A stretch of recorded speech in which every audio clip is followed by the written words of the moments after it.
Thanks, Eric. First of all, I disagree. We're being totally realistic here.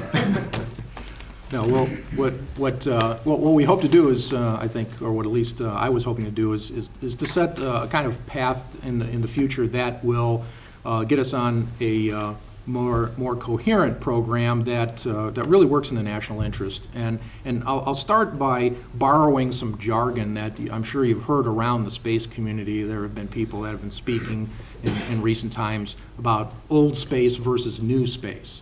And of course, they define old space as government contracts with big contractors, and new space is the entrepreneurial people who are doing things mostly on the commercial side, and it's going to be much more brilliant and produce things much faster and cheaper.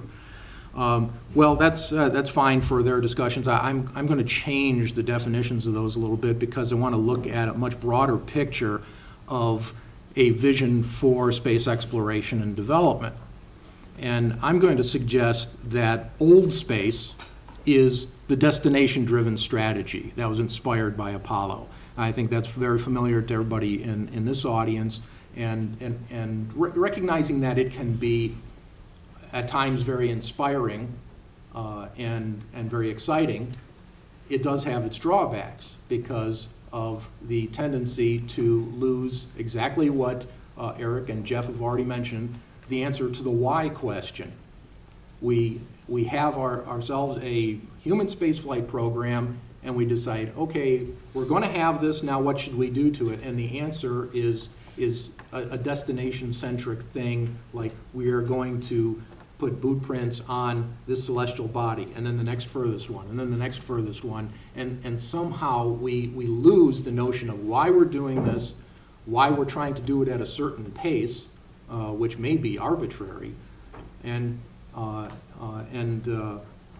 this then gives us a lack of support from the public over time. It gives us a lack of a push to put infrastructure in place that gives us enduring capabilities, and ignores some things that could add value and reinforce more exploration and development activity.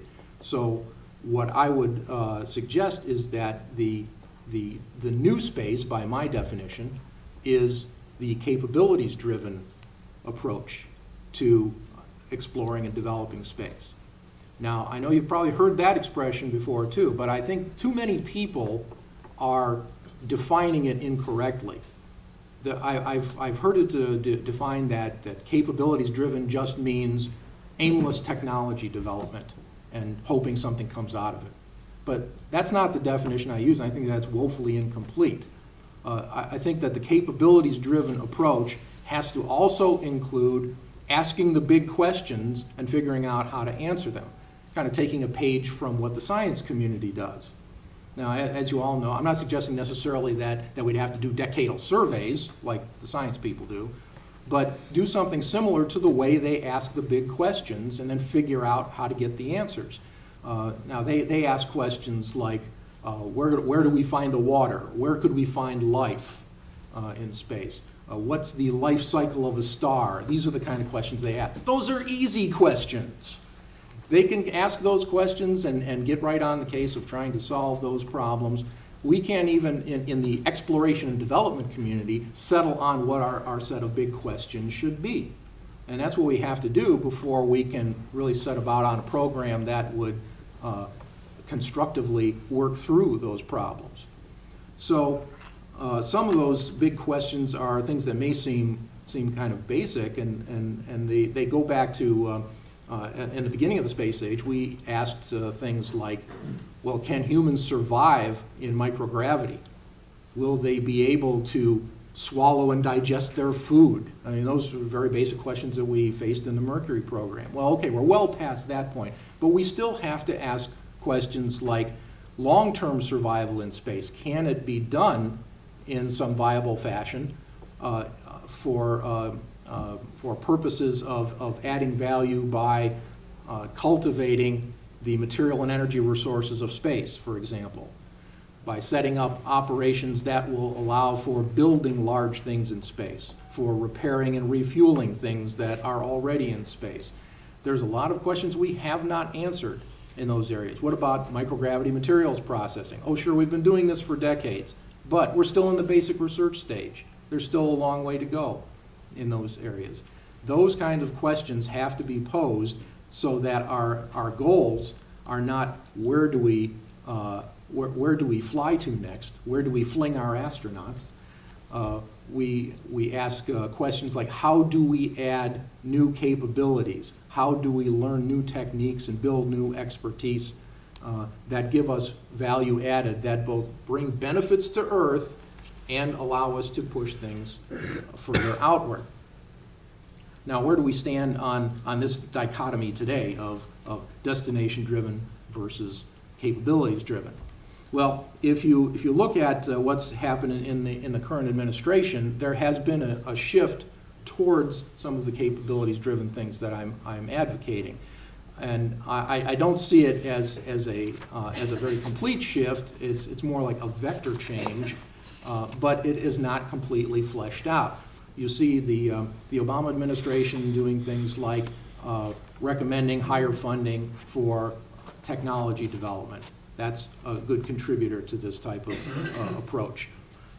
You see them trying to encourage more of the commercial activity that will take over what used to be government responsibilities, most visibly the launching of cargo and people to low Earth orbit. You see things such as even the asteroid retrieval mission is something that ties in very well with a capabilities-driven activity. We have a long way to go before we're going to go out and touch an asteroid with a crew in its natural orbit. So if we can't get people to the asteroid in a long time, bring the asteroid to us. I mean, we can dissect it at our leisure. So that's something that ties in with the capabilities-driven activity.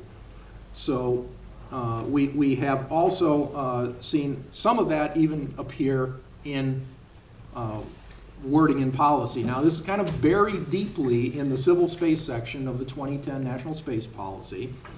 There's one paragraph that says that NASA is to pursue capabilities to detect, track, and catalog and characterize near-Earth objects, first to reduce the risk of harm to humans from an unexpected impact, but also to identify potentially resource-rich planetary objects. So that kind of language, actually looking for resources in space, is something that you haven't seen before in a document at this level. So that's a good start. Now, the downside, of course, is that the administration has kept one foot in the other camp as well, and is trying to cling to the destination-driven approach for a variety of reasons, I think. I mean, it's very easy to understand. It's very easy to explain in 25 words or less. You know, we're going to an asteroid. We're going to Mars.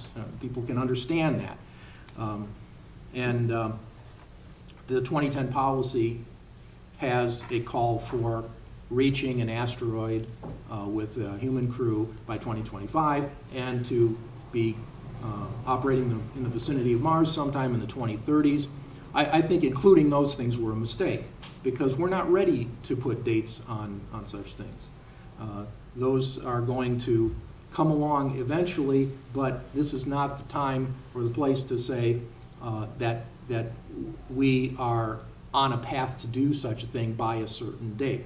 So the way I see the development, and this is outlined in the chapter, is that it's three stages. Now, stage one is what we've been doing for the past half century, and that is learning how to function in space, learning how to create useful applications in space. And we've done a pretty good job of that, and the applications we've created can be pretty much summed up as communications relays, navigation, and various types of remote sensing.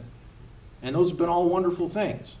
But you notice they are all completely reliant on sending electromagnetic signals back and forth, not with, once the spacecraft is up there, not with traveling around to different places, cultivating resources, things like that. So that's the next plateau. So stage 2 is where we turn cislunar space into an industrial park. And we learn all those things that we need to know to do what is required to live and work and build and form communities in the greater solar system. But we have to make that step first in the neighborhood close to home.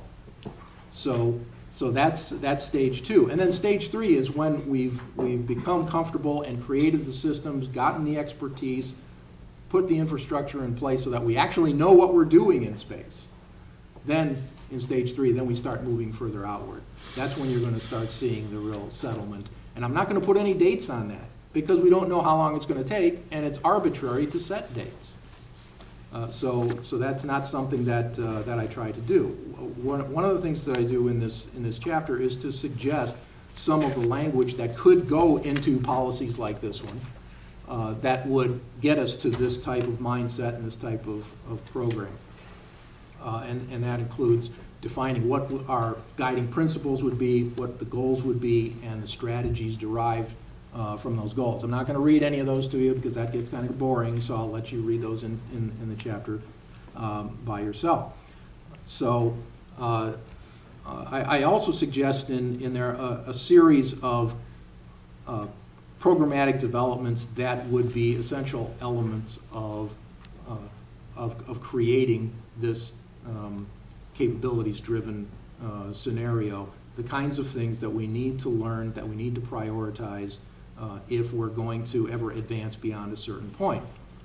Obviously, if we want to have humans in space in anything greater than an Antarctic research station type of analogy, then we're going to have to do something about the supply lines or minimizing the supply lines.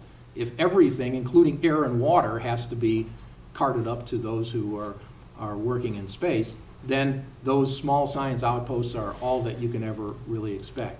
You have to do living off the land. You have to figure out how to use at least a significant portion, if not all, of your resources that are obtained in space. That's something that we need to learn. You're going to have to depend on robotics as much as possible.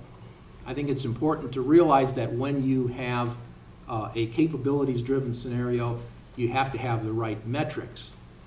You don't have as your metric, how many people are we putting into space? How quickly are we putting them there? How far are we sending them? Those are the wrong metrics for this type of approach.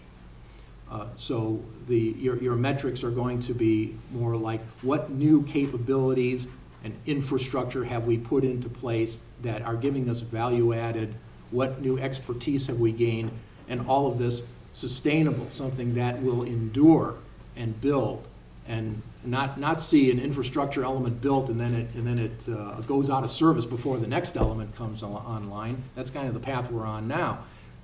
Have to have some things where concurrent development of infrastructure elements will occur, and broaden the base of investment in these elements, because you just have to look at the numbers to see if you add up all of the budgets of all of the civil space stations of the world, it's not enough money to explore and develop space the way we really want to. There has to be more to it.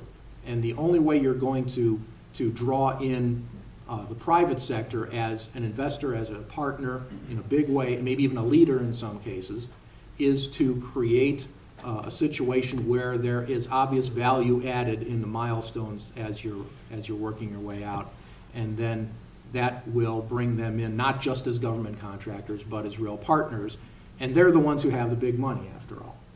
So I think that's probably uses up my time, so I will yield to the next speaker and hope that we'll get an engaging conversation going.